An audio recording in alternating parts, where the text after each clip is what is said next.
on behalf of USA Hockey, really want to thank you for the time and commitment that you make for the kids that you're coaching, and taking some time out on the weekend to come to a clinic and hopefully pick up a few things that you can implement when you go back this week or next weekend. How many of you are coaching your own kid? You're here because you're coaching your own kid. Okay, that's pretty normal, right? I would just tell you this, and I tell this all the time. I was a hockey dad, and I was the head coach at Brown University, and my kids playing youth hockey. And I'd be able to go to some practices, not very many, not a lot of games because of the way the schedule fell. But I talked myself into saying I was too busy to get involved in my own kid's life. And when he was about 15, he looked at me and said, "Dad, I want to try to do what you did." And I said, "What's that?" "I want to try to play college hockey." My heart sank into my stomach. Because I watched the dysfunctionality my own kid was in, and I didn't have the guts or the patience or the time to step in and say, "Wait a second, why are we doing 5-on-0 breakouts? Why is practice like 1970s? Why are we doing 35 minutes of power skating at the start of every practice? Like, what are we doing?" At the same time, where he was just dying to get outside and do some outdoor skating, and it wasn't available. Couldn't do it. We maybe got like 10 skates in his whole youth hockey career just because of the weather. And so here's a kid who has the passion and the goals and the dreams, and a dad who did it wrong, and it's something I'll have to live with the rest of my life. So I would just say to you that those of you that are coaching your own kid, do it right, do it well. Don't be me, because you don't get to hit reset. If you're coaching mites and squirts, and all of a sudden they're 15, and they're deficient in their skills, you can try to catch them up, but it's a lot harder. If you do it right when they're 10, you do it right when they're 8, they have a much better base. And I'll tell you right now, it's not easy to do it right and do it well. It's not. I'm not going to sell you something that's really easy. To be good at something is hard. It's difficult. It separates the good. There's a small percentage of good. There's a pretty good percentage there's a small percentage of great. There's a really good-sized percentage of good, and there's a small percentage of bad.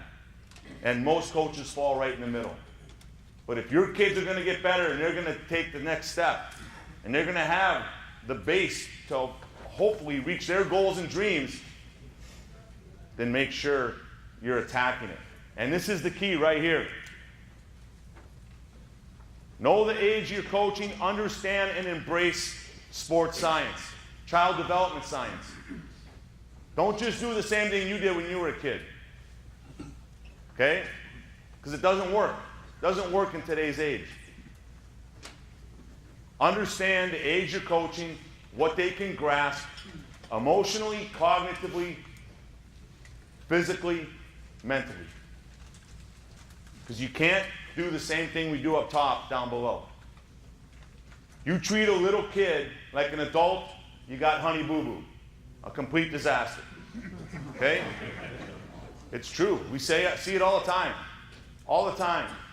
One of the cool things that's happening right now in youth sports, I don't know if any of you guys have seen it, we see a lot because we work a lot with the other coaching bodies. We do a lot with U.S. swimming and diving. We do a lot with U.S. lacrosse. We do a lot with U.S. volleyball. We do a lot with all the other NGBs. And 2 summers ago, they asked if they could use the ADM. I just saw a video with Jack Nicklaus and Nicholas Sorensen talking about the PGA's ADM. Pretty cool. Pretty cool when you have a guy like Jack Nicklaus talking about multi-sport athletes. Showed pictures of him being a football star, a baseball star, basketball star growing up. Wasn't a full-time golfer until he was a pro. Not when he was 10. And so you're going to see and hear this. You're going to get overwhelmed with this ADM thing, because it's going to happen in every sport. And with what just happened in soccer, their ADM program is going to be put on quick, full speed, 5th gear. Okay? Because what just happened was a disaster for them, unfortunately. Hi, Sam. Okay, ride the blue bike.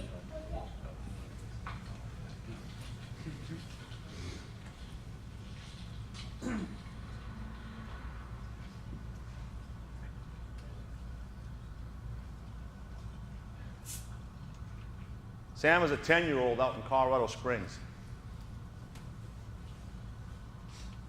Okay, and stop. Okay. Okay, Sam, ride the white bike.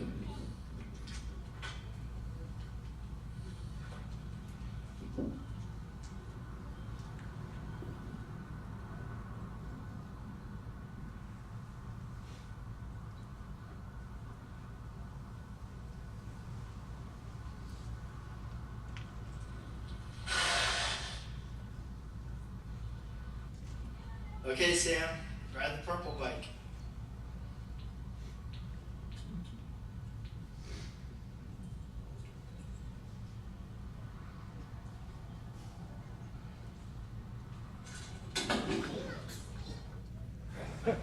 So, other than the fact Sam's dad's a bad guy, and it's not me, by the way, I had nothing to do with this.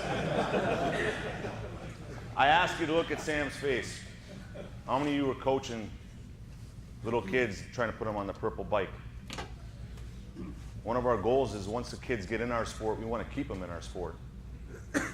At one point, we were losing 60% of the kids that signed up for ice hockey by the time they were 12.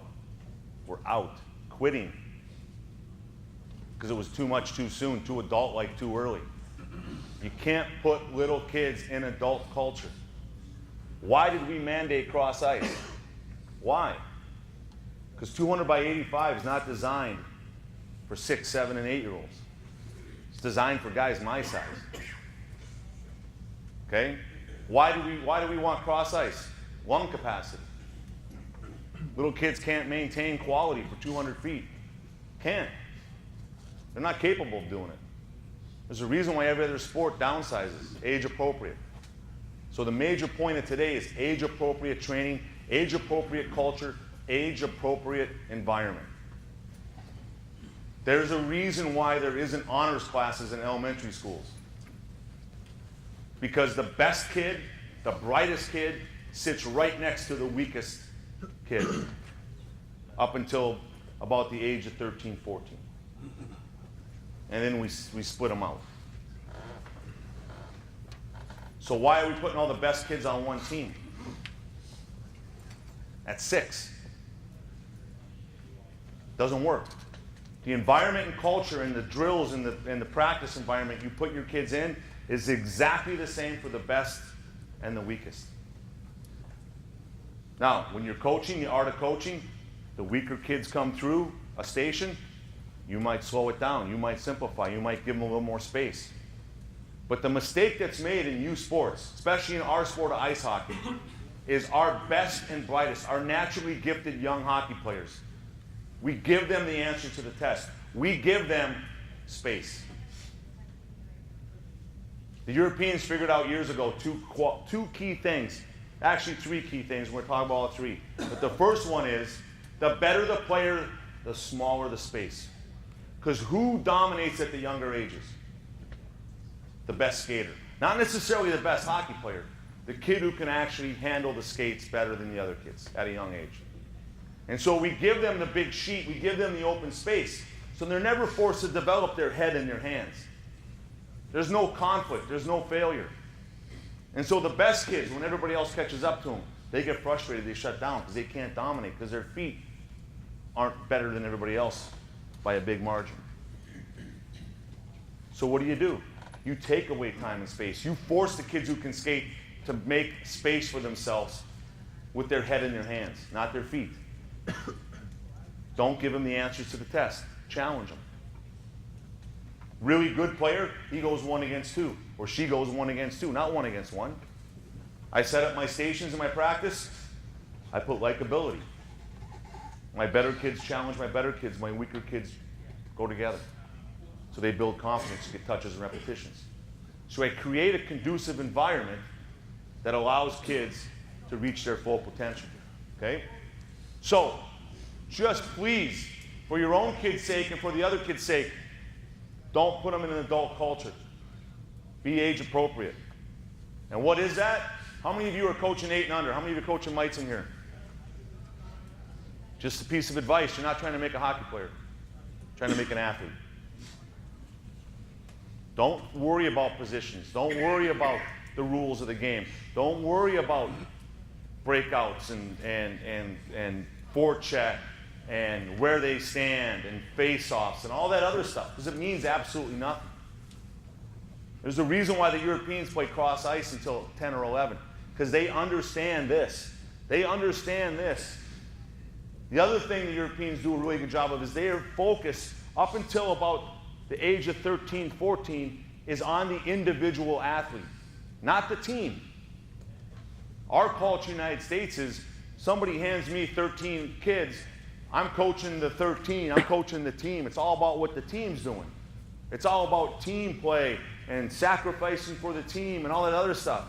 Little kids don't grasp that. They don't understand that. And guess what? At some point in their life, if they're going to make the high school team, if they're going to maybe get a chance to play college hockey, or in school, if they got to sit down and take the SAT, they don't take it as a team. They don't move on as a team. They move on as one. One. So the focus at the young age is on the individual athlete and their needs and building that base of athleticism. So if I'm coaching young athletes, suppleness is their first window of trainability, athleticism, agility, coordination, and balance. And in a world today where PE classes are being slashed in schools, recesses are being cut out of the day, our kids aren't getting that base of athleticism that we had in our generation. They're not playing unstructured sports. Everything's overcoached, overstructured. So we're not developing good, well-balanced athletes. So their agility, coordination, and balance is deficient. Guess what? That translates right over to skating, especially as they get older. So we've got to make sure that base is there. So I'm coaching 8 and under. My focus is on athleticism. I'm coaching squirts and peewees. I would imagine a big chunk of the room. How many of you are coaching squirts and peewees? Skill window. Touches and repetitions. Your focus now is on touches and repetitions. You're building the base of skills. How many of you are coaching Bantams right now? How many of you that are coaching Bantams are your Bantam players deficient in their individual skills? Everybody that raised their hand, raise it again. I know, I'm in the rinks, I see it. Believe me, our national camps, our best players, if we talk to our national team coaches, they're deficient. College players, college guys, I did it for 20 years, running individual skill sessions during the day, in the mornings, before practice, after practice, to catch those kids up. NHL coaches, NHL programs, hiring skill coaches like crazy right now to catch those players up for their investment. So if the best players in the world are somewhat deficient and constantly working on it, we got to make sure our focus is on that. Why do you think we moved body checking out of Pee Wee? Those Pee Wees were 2 years still in their skill acquisition window. We'd go watch a squirt game and it was more skilled than a Pee Wee game. Why? Pee Wee kids are like, you know what? I'm either going to kill somebody or I'm scared to death to get killed. I don't want to do anything with the puck. Now it's moved up into Bantam, first year Bantam, right? So we would strongly encourage you to work on that part of it. It's a skill. Body contact checking should start happening at mites in practice over and over and over again. Encourage it, embrace it, do it. Don't hand the keys to a car to a 6-year-old and say, here you go, drive. No, there's driver's ed. There's driving with a permit with your parents. We got to set the kids up for success, so we got to make sure we're teaching that stuff and encouraging that stuff at a young age to build the base. But we moved it out of Pee Wee because of the skill acquisition window. Why do you think we took icing out of youth hockey? Those of you that are coaching your games already. Can't ice the puck on a penalty kill. Why did we take that rule out? Why did the ADM guys sit in Colorado and say, we need this rule to be gone?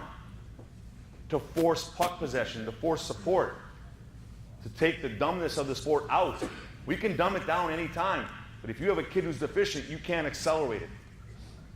So we want coaches to teach support, to teach puck possession, to teach playing off the puck, and not just get it and hammer it, get it and chip it off the boards.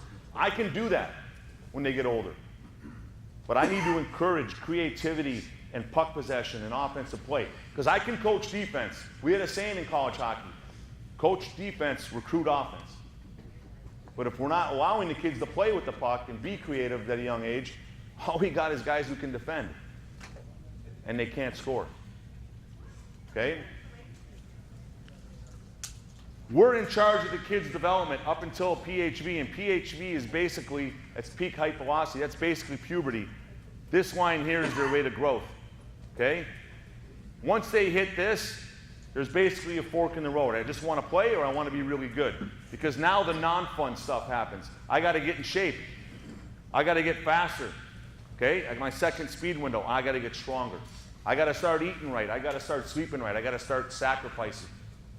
That doesn't happen down here, okay? That happens up here. Because at this point in the kids' development, the responsibility for them getting better is theirs.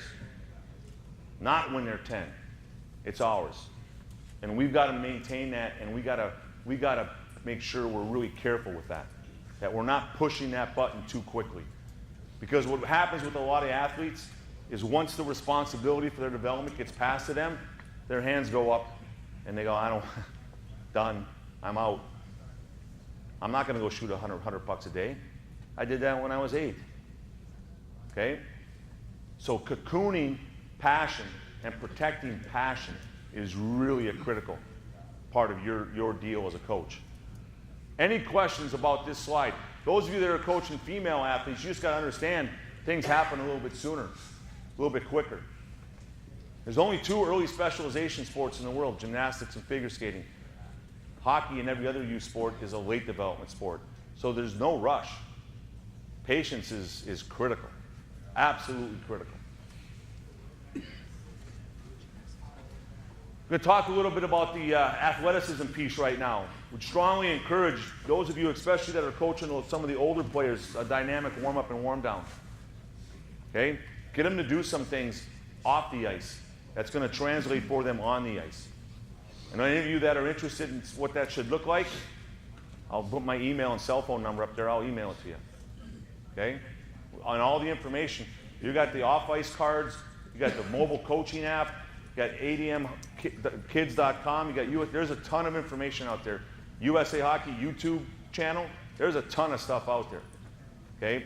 And so I would strongly encourage you to use it. But to add a dynamic warm-up and warm-down to your day for an athlete, before practice, after practice, before a game, after a game, absolutely critical, and I'll show you why. Here's what the Finns do. We spend a lot of time in Finland over the last couple of years, in Sweden. This is their 14-year-old kids at their 14 national camp that we helped run 2 years ago. Okay, body weight exercises, because that's where they're at in their development, right? This is what they do before and after practice. This is a group of 10-year-olds up above the Arctic Circle, up in Romanecki. I went there to run a practice for these guys. I was up there for 3 days. These are 10-year-olds in the lobby of the rink. Look at the athleticism. Look at the rhythm. Look at the agility. It's not rocket science. It's not anything spectacular. It's really simple stuff, but highly, highly, highly effective. Highly effective. I mean, here in Massachusetts, 2 seasons ago, we have 48,000 kids playing ice hockey, 16 NHLers. These guys got 9,000 fewer players in Finland, 33 NHL players. More than double. Okay? Sweden, with 41,000, almost 7,000 fewer than Massachusetts, 77 NHL players. When we see numbers like that, we go, wait a second here, what's going on? Something's wrong. And part of it's this. I mean, this little kid's wearing a sweater vest. He looks like Leave It to Beaver, right? And I looked at this, and this was 2 years ago, and I thought, geez, my 10-year-old kid he would have probably snapped his ankle. Like it's not hard stuff, but again, it's highly effective, and it's important because why? They understand that at 10 years old, they're still in that skill and that athleticism piece, so they're going to just pound it and pound it and pound it. So 35 minutes before every practice, 3 days a week, this is what they do in the lobby of the rink. Something like that. They got tumbling going on here, footwork going down here, and you can see down at the far end, at the other end, they're doing some like core stuff and some flexibility stuff. Okay, just on the floor. And you think, well, our kids don't need it. Here's some of our best 14 and 16-year-olds. These are midget AAA players that play in the Tier 1 Elite League out in the Midwest. Look at Ketchup and Mustard. I'm telling you. We see it all the time. Our kids are not athletic enough. These are really good hockey players. How much better could they be if we attack that? This poor kid down here has never done a somersault. Ever. He doesn't know how to do it without hurting himself. So we got to show him how to tuck his head and flip him over. I guarantee you, you go home today with your kid, unless they've been involved in some type of gymnastics or do some other things, ask them to do a cartwheel, ask them to do a somersault. They can't, because they're never asked to. It's really important stuff. Really important stuff. Because it builds the base. It builds the base. And you know what's going to happen? Some of you are going to start an off-ice program if you haven't already. And you're going to design it for 35 minutes in the parking lot next to the rink, in the field next to the rink, in the lobby of the rink, wherever you can find space. Doesn't have to be anything spectacular. Doesn't have to be anything special. Okay? And 3 kids are going to show up. Probably yours and 2 others, maybe. Maybe it's just going to be you and your kid. And you're going to do it for a week and you're going to shut it down because you're frustrated because kids aren't coming. Doesn't matter. Stay with it. Be selfish. Do it for your kid. Those that want to take advantage of it, they'll get better. Do it right. Do it well. The kids that take advantage will then improve. You can't force anybody to do anything. That's not youth sports. It's voluntary. But create the environment, create the culture. The ones that really want to do it and grasp it, they'll do it well. And they'll be better for it down the road. Okay? But what happens is we get frustrated and we shut down. And the message we're sending to everybody else that didn't come, well, I guess it really wasn't that important.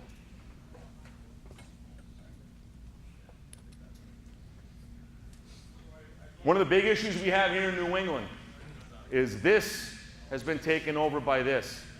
Everybody's focused on who they play with, who they play against, and not enough focus on what's happening on a daily basis in the rink. You don't get better playing games.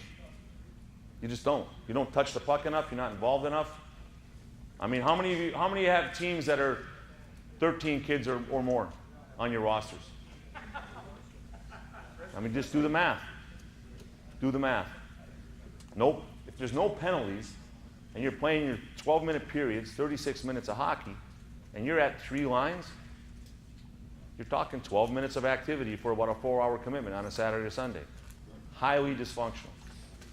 Doesn't mean you don't play games, but it means the focus needs to go back to this, because this is where they're going to get better. This can't be broccoli and this is dessert.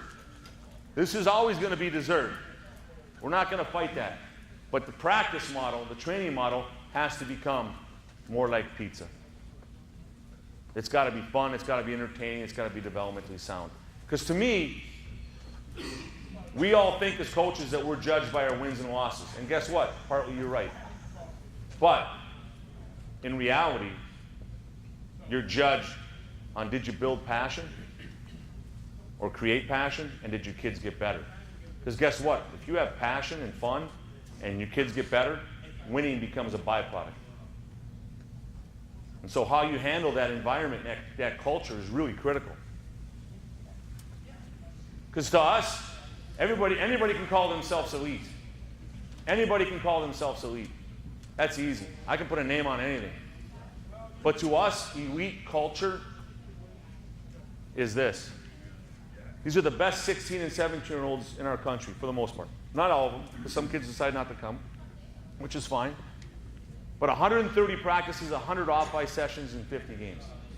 The best 16 and 17-year-olds.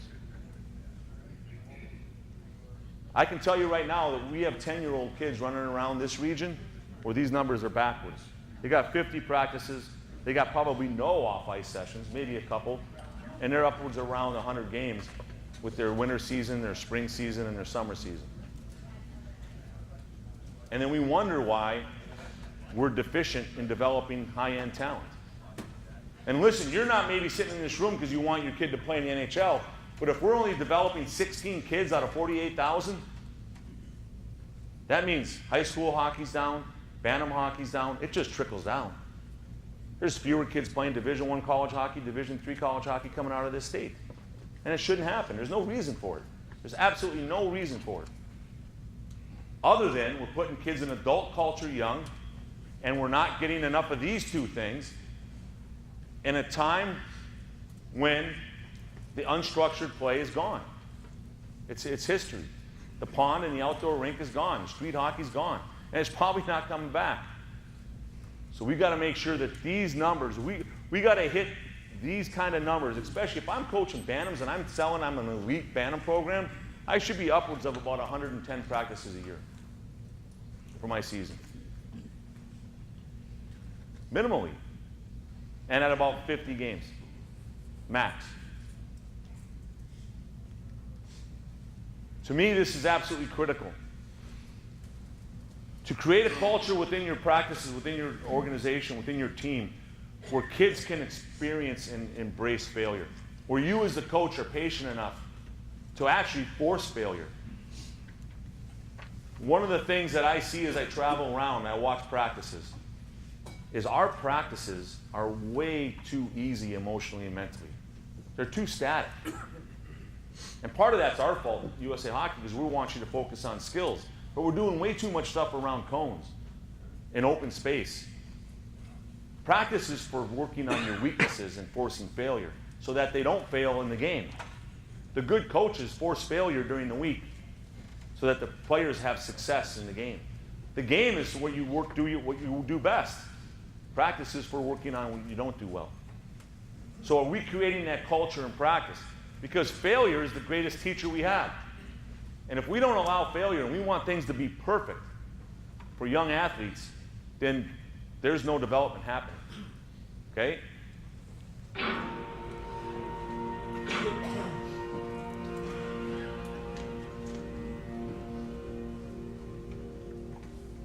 I've never seen somebody so afraid to fail. I've never seen a society so afraid to fail. Pride and ego have taken the forefront of athletes' work ethic, pushing back the vulnerable mentality it takes to improve one's game. We obsess over perfection while forgetting the process of imperfection it takes to get there. Show me a player who's shooting 100% in practice, and I'll show you a player who's not taking game-like shots. Show me a player who doesn't lose the ball, and I'll show you a player who isn't going hard enough. Show me a player who doesn't make mistakes, and I'll show you a player who's not getting better. It's funny because the other day, a player came up to me and said, "Hey Trey, how many free throws did you miss?" I said, 14. What about you? He said with a smirk on his face, 0. I said, well, how many did you shoot? He said 15. I said, I shot 100, fail harder. I challenge every hooper who steps foot on that court, fail harder. Don't worry about what your coach may think, don't worry about your friends judging you, nobody. Any coach who bashes you for taking a risk and making a mistake, he's no longer a coach, he's a critic. Any friend who judges you for your mistakes in practice aren't your friends anyway. While they're busy critiquing, let's get better. Let's see who really has the last laugh. Tell them to enjoy their time now, because our time is coming. All we did was take the long way, the right way. Fail harder now, so you can succeed easier later.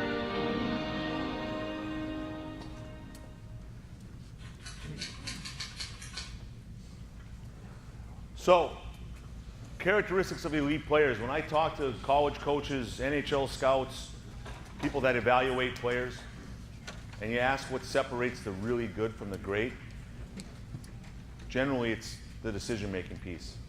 It's the mental piece. It's the hockey sense piece.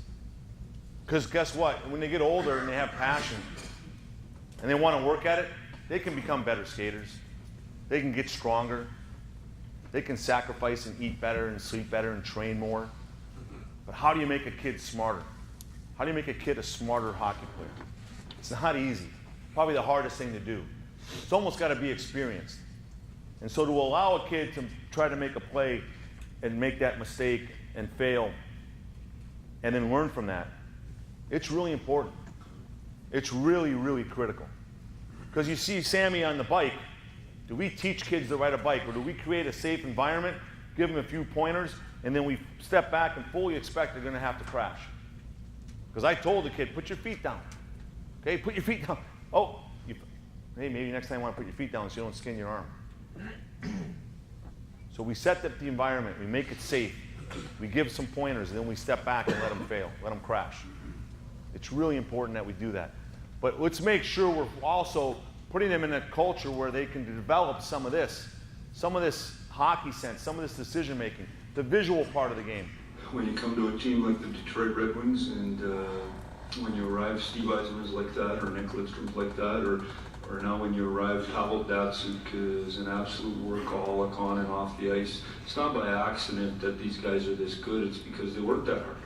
And when you watch Pav every day after practice or before, and you watch how hard he works, it's not by accident he's as strong as he is and can play the way he is. And so to me, that's what separates. There's lots of nice players in the league, but they don't get to play long at the end of the year because it's not about being a nice player. It's about winning your battle every time you're on the ice. And there's no space and there's no room, and the ice gets worse as the year goes on.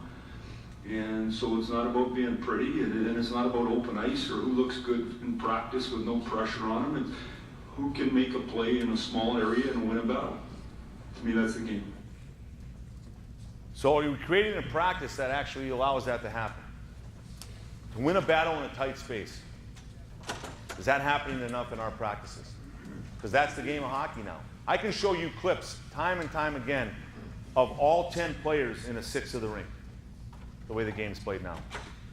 All 10 players on the ice in one half of a zone. Because it's about swarming, it's about flooding the puck, it's about outnumbering now. It's not about go cover the top of the circle or go to the hash mark for a breakout.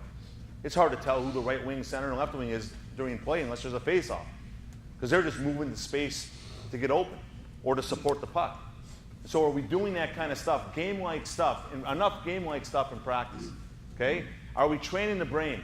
Are we putting kids in a situation where they've got to make a decision and their success is dependent upon the decision, not necessarily their athleticism, but their decision? Okay? Because that's what we had in the unstructured part, right? We try something, it didn't work, we tried again, it didn't work, and we didn't try it again. We learn from our own mistakes. We learn from our failures and our successes on the pond or on the outdoor rink. But it's not happening enough now, so we got to create that culture in our structured environment. Okay? Because to me, I see a lot of this. I don't see enough of this. I don't see enough conflict. Not enough conflict in practice. Yes. The last slide that you had up, I don't want to sound like a wise guy, but you kind of skipped over the world-class skills part. What's that? The world-class skills? Yep. How do you define world-class skill? Did you ever see Jackie Ivanko on America's Got Talent? Little 10-year-old that sings like she's 30? Yeah. That's world-class talent. Talent. How do you skill though? I mean, What's that? Skill or talent? So some type of skill. She's just got a voice. That's like a 30-year-old. How do you We have a lot of people talking about elite 10-year-olds. I would say a 10-year-old's elite if they can go out and play and be as good as Crosby. That's elite. So the elite in our game is in the NHL. So it's got to be somewhere. It's got to be somewhere in that, whether it's their feet, their hands, or their head. And I would tell you, if I'm choosing, and a lot of other people are choosing, where they're deficient, rather have them deficient in their feet, their hands, and not their head. Because I can help them possibly get undeficient, that's even a word, or better at their feet and hands if they have the passion to work at it. The head part is really, really difficult. There's no magic pill for that. That's experience. Okay? Does that make sense? It does, but I feel like this word skill over the last 3 or 4 years, USA Hockey has been skills, Yep. skills, but I just don't feel as though it ever gets like fully defined. Like how, like yes, you can recognize a player's got good hands. Touches and repetitions. Head, hands, feet. Over and over and over and over and over again. But in an environment that I call Flintstone Vitamins, where it's kind of hidden. It's fun. It's not static. It's not around cones. You can do some of that. It's important to do some of that static stuff. But there's got to be, because how many practices a week do you have? 3 to 4. You got 3 to 4? That's a shocker. I would imagine that. What age are you coaching? PBAs. Okay. How many of you got 4 practices at PUEA? Like I said, that's the exception to the rule. How many of you got 2 practices? Therein lies the problem here in Massachusetts and New England and our entire country. 2 practices a week. That's hard to make kids better, 2 practices a week. You get your 2 practices a week, your 2 games, so your practice to game ratio is 1-to-1. And you look at any sport at the NCAA level, practices are, 4-to-2. Practice Monday through Thursday, you play Friday and Saturday. You practice about 110 times. You got about, your 100 or plus off-ice sessions, and you play your 34, 40 games. That's Division I college hockey. So, yeah, we're pushing skill because we see a lot of kids that are deficient in skill, and we see a lot of coaches when I walk into the rink that are focused on structure and team play, not the individual athlete's skill development. So I would tell you that if I've got, like most of you, if I've got 4 practices a week, I can slow some things down and do some stuff. I can even incorporate some team stuff in that 4 hours a week. If I've got 2 hours a week, I can't waste a single time on team play. I got to spend all my time on individual skill development because I have to hit a grand slam every practice. I can't get hit singles. Not if the kids want to get better. Not if the goal and objective for me as a coach is my kids get better. I'm going to pass them on to the next level with the necessary skills to have success up the ladder. Okay? There's another arm? You entered it with that statement. Okay. When you So, interestingly enough, there was a study done, talking about 2 studies. This one was done up in Hockey Canada did this. 99% of the feedback that coaches give kids in ice hockey is what they do with the puck. And yet, ironically, the best players in the world at the NHL level play with the puck for about 1 minute and 25 seconds in an hour-long game, a 60-minute game. So your kids, you're lucky if they're playing with the puck probably 30 seconds a game, your best players. So are we making them good hockey players and decision makers off the puck? If everything we focus on is what they do with it, and yet 98% of the game they're playing without it, how are we making them better players? Okay? The other thing I'll tell you, another study we just got back that's really interesting, because I get a lot of people say, well, if we don't do a bunch of full ice skating, how are they gonna know how to play the game full ice? We just got a study back from Hockey Alberta. They took some of the best players in NHL and figured out their max speed in open space, goal line to goal line, and then they tracked them for an 82-game schedule. How many times do you think in an 82-game schedule the best NHL players hit their max speed? Never happened. Doesn't happen.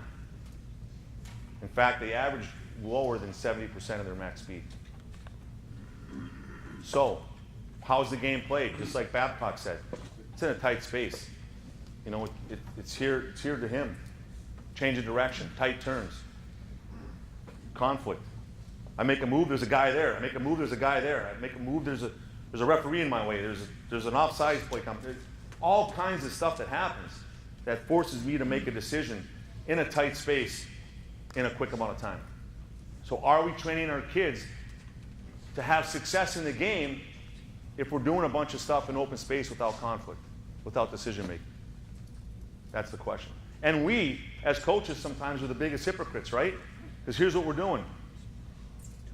We're putting these cones out that might be this high, or might even be lower, or the little ones that are down on the ground, the soccer ones, and we have kids going around them, but they're looking down to make sure they don't trip on the cone. And there's nothing that's this high. Maybe those big orange, construction barrels. There's no reach. This cone's not moving. So we can do some of the stuff around cones, but then we got to translate that ability to stick handle, to make a move, to protect the puck, to separate in a situation that's game-like where there's conflict, where this thing's going to move and try to take the puck away in a small space. Why are small area games and small space stuff so critical? Because I don't have to expend a ton of energy to get to that situation. It's 2 steps and there's conflict. There's 2 steps and there's conflict. If I'm doing full ice drills, there's 10 steps in conflict. And the real game of hockey, we know now, based on studies and scientific data, that's not how the game's played today. Yeah? I coach Pee Wee also, and I get torn with teaching hockey sense and decision making on whether I should do it on the ice or off the ice with like a whiteboard. Do you have any thoughts on when it makes sense to like show a YouTube video on? You can teach positioning and stuff on a whiteboard, and I think depending on how much practice time you have, that's perfectly fine. Okay? I would also show video of NHL games, their best players, the guys that they love making mistakes. But I would tell you right now, you can't teach, you can't talk hockey sense. Like, so the analogy is, I have a dog, I'm trying to make it sit. I have a treat. Sit. Sit. Sit. Sit. Doesn't sit. I still give it the treat. It's never going to sit. I can tell a kid to stop in front of the net. I can tell a kid not to turn his back to the puck. I can tell a kid to back check. I can talk all day, but to me, coaching's not talking. It's forcing. It's forcing them to do it. They don't get to treat the puck until they do it, and they do it right. So I don't yell at them. I don't skate them into the ground if they're not doing it. I just simply set up an environment where if you work hard and you make good decisions and you execute, you get a chance to score. Would you sacrifice any of your on-ice time for like off-ice, just like whiteboarding to explain situations? Or I would not sacrifice. How many practices a week do you have? we have 3. 3? What age? Pee Wee? Yeah. I wouldn't spend a single second on what is traditionally looked at as positional type stuff. I would do some stuff off the ice. I'd do some stuff on a whiteboard. I'd do stuff in the parking lot, on a tennis court. I would talk about playing from the middle out. I would give them concepts. I wouldn't give them systems. I'd give them habits and concepts. Play from the middle out. Okay? Play on the backside, defensive side of the player you're playing against. Don't get on the offensive side. Okay? Play with one hand on the stick. Take away passing lanes. All that little stuff. Take good angles. Play through the body. Even though they're Pee-wees, they can't check. Play through the body.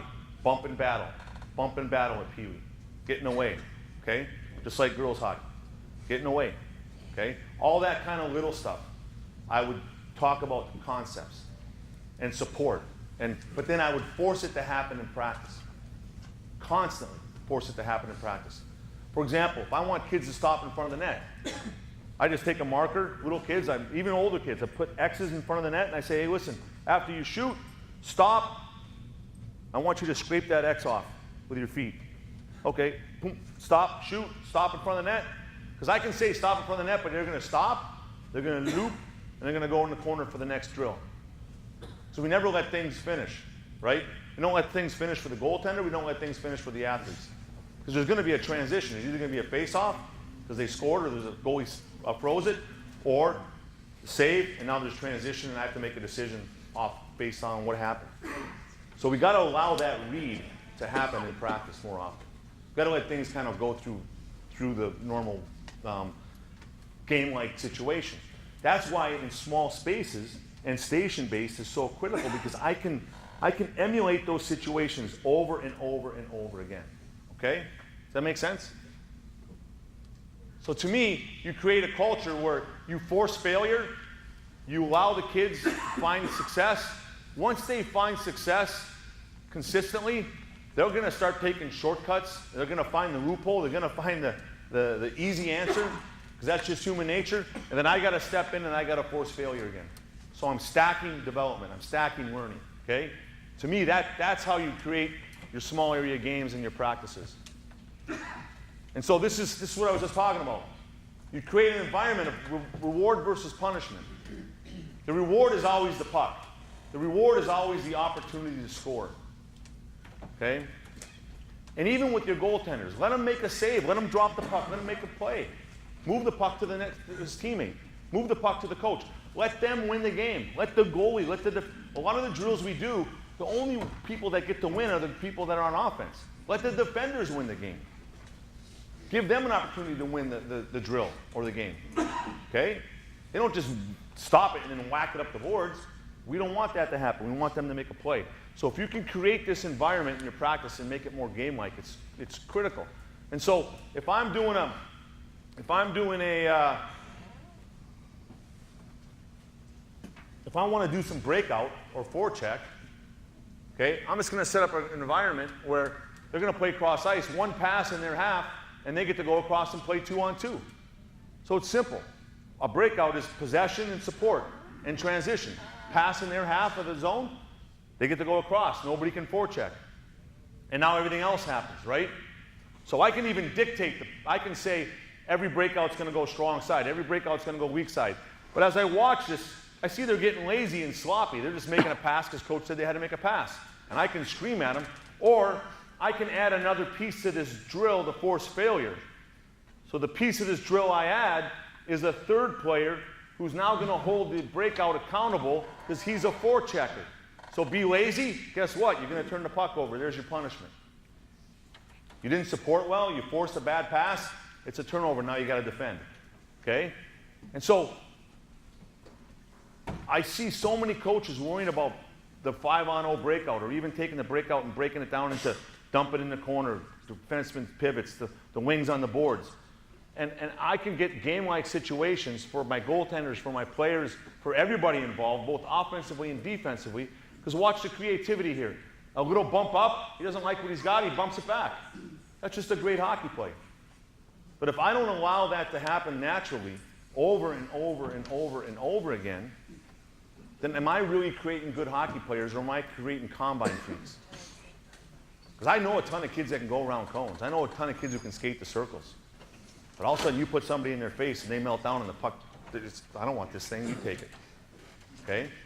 And so, give me a kid who's willing to make a play and use their head, who might be deficient skating-wise, and has the passion to work at it. Again, I'd rather have him be deficient in some of the other stuff than this. So do the static stuff, do the individual skill stuff, but make sure you're incorporating some type of decision-making, some type of conflict, some type of game-like, and not just at the end of practice, in your entire practice. Start practice with the game. Reverse the order of learning. Start practice with a competition or game. Kids love to compete. They love to compete, okay? Allow that to happen. Okay, so you guys tell me really quickly here, we'll run through a couple of these. You tell me what concepts are happening here. We got a little 2-on-2 with a designated shooter. Now these are a group of midgets out in Colorado, and I can tell you, we could show this video to those kids 100 times because some of their habits are brutal on both sides of the puck. But what concepts are we working on here? What's the focus here? Okay, net front, both defensively and offensively. What else? Getting the pucks to the point. Getting pucks out to the point and to the net. Okay, what else? Battling, puck support, defensive puck support. Pretty much every part of the game you can think of. Now the art of coaching, which is really hard. It's not an easy thing in any sport. But as I'm watching this, where can my players start to get lazy? Because of me, not because of them, but because of me. Because when I'm not forcing or forcing, because of the format. And we don't have a ton of time, so I'm going to jump right to it. But because I have one net, and the offensive zone and the defensive zone is the same for both teams, they'll stop extending themselves. They'll stop skating. So what I've got to do is I see that starting to happen, I've got to change the format to force transition.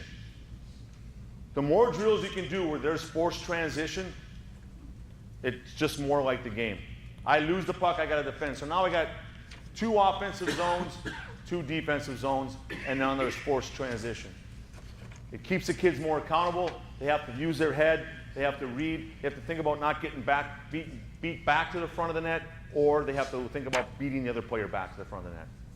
Anytime you can do stuff like that, it's absolutely critical. And I can constantly change. Everybody asks me, what's your favorite game? What's your favorite drill? I don't have one. Because I can take one format and I can do 1,000 different drills off of it based on what I want to have happen. What's this format going to force? It's going to force these guys up top to be better because there's less space. They got to find the seam. The goalie's going to have to fight through some more traffic. It's a tighter space. Things are going to happen quicker. Okay? So now I'm forcing turnovers over and over and over again if I'm not doing it right. Okay?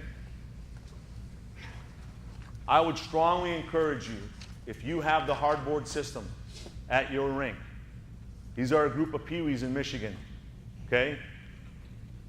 Once a month, they would play 4-on-4 half ice. Because what happens when you play half ice, things like this happen over and over and more often and more often, okay? So this, to me, this is a game changer. If I have the hardboard system in my rink, I ask them to set it up for practice, and I'm just going to play some half ice 4-on-4 with rules. I might put there's no limit to the rule. I can say every 30 seconds I'm going to blow the whistle, and one of the 4 groups. So what? First whistle, white's going to change. Okay, so the 4 white go off, but the team that stays on the ice has to bring the puck back to their end, behind their net, and break out. And the 4 kids that changed, you have to go tag the next 4 kids from your team to jump out, and they're going to forecheck. So every 30 seconds, I know I'm getting a breakout and a forecheck. I don't have to do it 4-on-0, 5-on-0. I'm getting a breakout and a forecheck every 30 seconds, right? So I'm forcing, to your question back there, I'm forcing the habits to happen over and over and over and over again. And what's right and what's wrong? Well, if we broke out and the forecheckers took the puck, we probably didn't do it right. Okay? And then I might give them a few pointers, but I'm going to let them experience it and learn through trial and error and through failure. What's the most successful men's team sport in Olympic history? Anybody know? And don't say basketball just because the last handful of Olympics have been the dream team. Because Russia and those countries used to kick the crap out of us when we didn't have our elite, not kick the crap, but they'd beat us. What's that? Nope. Teams. Volleyball. Men's volleyball. How many Division I men's volleyball programs do you think there are in the country? 10. How much little kids volleyball do you know on the boys' side? It's non-existent in most areas of the country. How does a sport that has no base compete internationally with countries where it's a big deal in their countries? Huge deal. What's helped save U.S. men's volleyball? You ever watch a sport called beach volleyball? What's the beauty of beach volleyball? Because it's this. This is beach volleyball. There's no positions. Everybody's a server, everybody's a defender, everybody's a spiker. I'm a short guy. I got to get up there and defend. I got to block. I got to spike. I got to score. So there's no roles. There's no positions. You got to be a really good athlete. So how does our men's volleyball team train? They set up 10 mini courts. They play 1-on-1, 2-on-2 for 45 minutes every practice. Game-like. Transition. Compete. Win. That's how you develop athletes. That's how generations before us developed. That's how we got to get this generation to just pick up the pace. More game-like, more competition, more fun. I would strongly encourage you to use the activity tracker. And that's my cell phone number. That's my email address. If you would like any of this, anything I have is yours. I'll send it to you, a thing called WeTransfer. I'll send you videos, practices, whatever you want, whatever you need. If you would like me to come talk to your parents, your board, your coaches, you want me to come run a checking clinic, you want me to come watch your practices and sit down with the coaches after and evaluate what's happening within the practice. Whatever I can do or we can do as USA Hockey to help you do what you want to do and do it well, that's what we're here for. Okay? The NHL's fully on board with this, and they subsidize the entire program. Yes?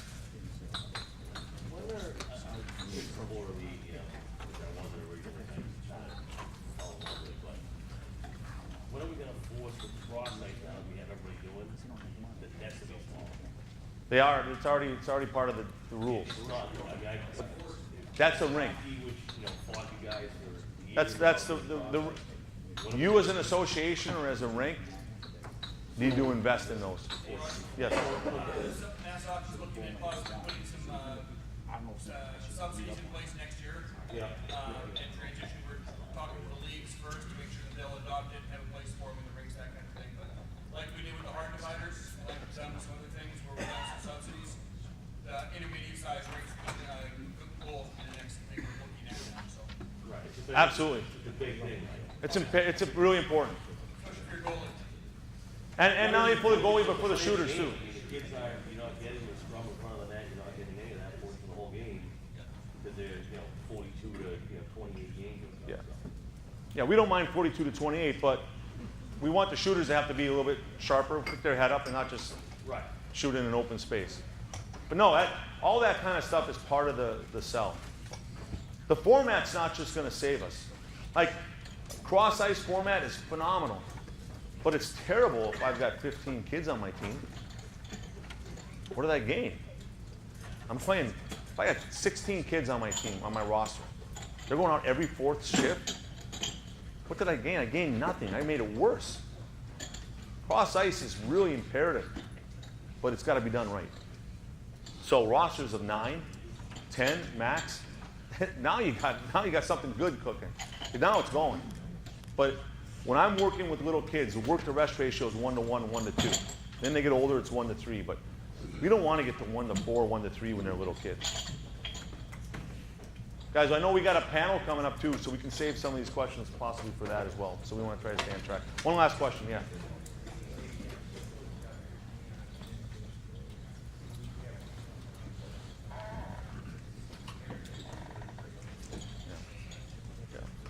Well, I would also be careful that, again, remember, to me, coaching isn't talking, it's forcing.